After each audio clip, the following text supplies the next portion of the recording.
Abundando un poquito en estas explicaciones sobre los aspectos fundamentales del consumo, quiero centrarme en primer lugar un poquito más en el aspecto lúdico del consumo. Fíjense, en nuestras locuciones habituales, en la manera en que hablamos, solemos distinguir, al menos en español, también en inglés, no sé si en algunos otros idiomas, tres expresiones que aportan distintas dimensiones o graduaciones en este ocio, en esta cuestión lúdica que asociamos a las prácticas del consumo. Por ejemplo, decimos hacer la compra, ir de compras o ver tiendas.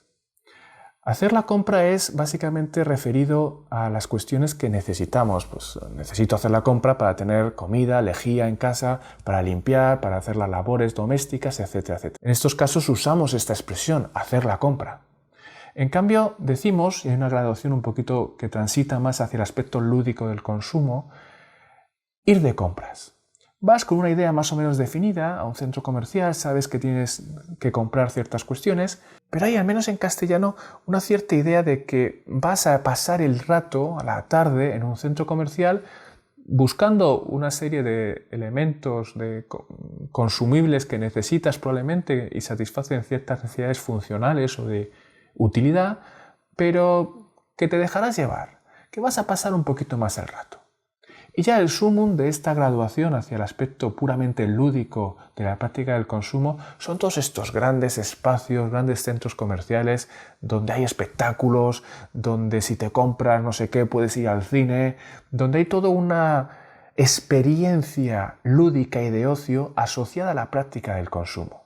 Y ahí a menudo se usa la expresión de ver tiendas. ¿Qué vas a hacer esta tarde? Voy a ver tiendas. ¿Tienes alguna intención de comprar? No. Voy a tiendas a ver, a lo mejor, si surge el caso, pero no tengo ninguna idea preconcebida, es más, probablemente no compre nada.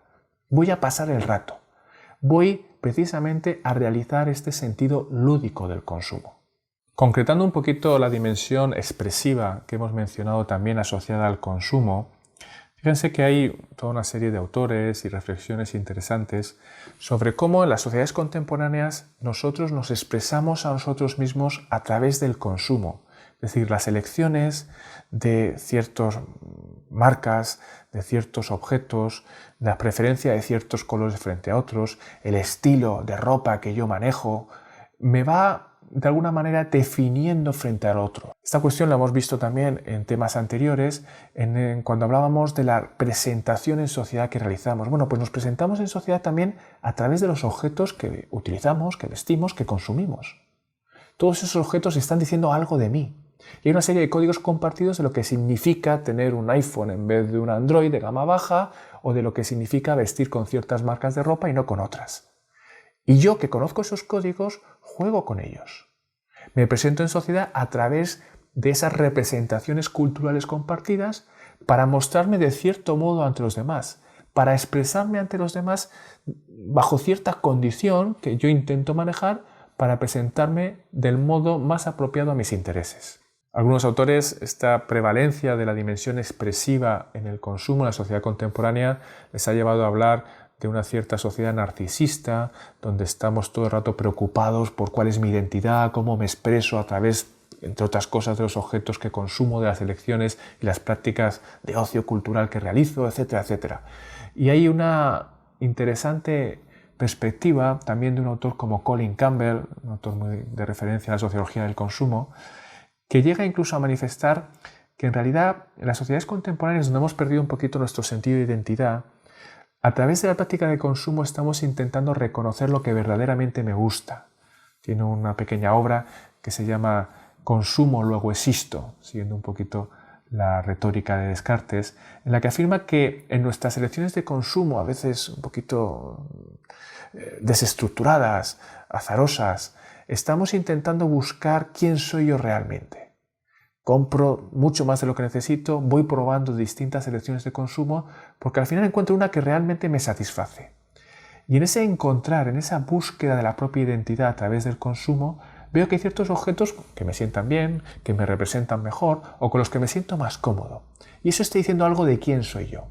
Es decir, hay reflexiones también en la sociología del consumo que vinculan la búsqueda contemporánea de la propia identidad individual con esa profusión, con ese aumento de las compras compulsivas, con ese aumento de todas las elecciones asociadas al consumo que realizamos de continuo. En relación con el aspecto diferenciador del consumo, hemos hablado bastante en toda la primera parte de este tema 3 al hablar de las estratificaciones sociales, y hace referencia a cómo efectivamente a través de las elecciones que hacemos de ciertos objetos estamos vinculándonos o distanciándonos de las prácticas de ciertos grupos sociales.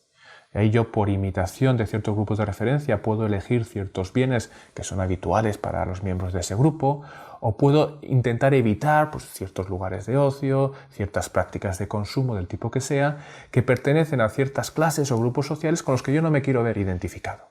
Todo esto es ese aspecto diferenciador o de integración social que lleva también asociada la práctica del consumo. Finalmente, en relación con esta condición un poquito más social del consumo, hay toda una línea de reflexión, de nuevo crítica, que habla más que de consumo, de consumismo, donde tiende a ver al consumidor como un sujeto condicionado, manipulado por las grandes corporaciones, por las marcas, por la publicidad, etc., de tal manera que nos vemos en la sociedad contemporánea obligados por el sistema a consumir de cierta manera, muchas veces compulsiva o más allá de nuestras necesidades. Toda esta idea del consumo obligado, del consumismo, en el que los sujetos somos seres básicamente manipulados por grandes estructuras que nos obligan a consumir de determinada manera y de forma muy compulsiva, al final están estableciendo a través del consumo el principio, ya conocido en la teoría de Marx, del sujeto alienado de sus propias decisiones. Ya no tomamos decisiones por nosotros mismos, sino que en realidad todas estas publicidades, grandes marcas, todos estos estímulos que recibimos nos están obligando a consumir de cierta manera, con efectos perversos, ya sea para el medio ambiente, muchas de las críticas de la sociedad del consumo vienen de esta dirección, ya sea para la propia salud, ya sea en definitiva porque nos convierte en sujetos casi sin voluntad propia, robotizados, que simplemente nos limitamos a estar encerrados en esa cárcel de consumo que ha generado la sociedad contemporánea.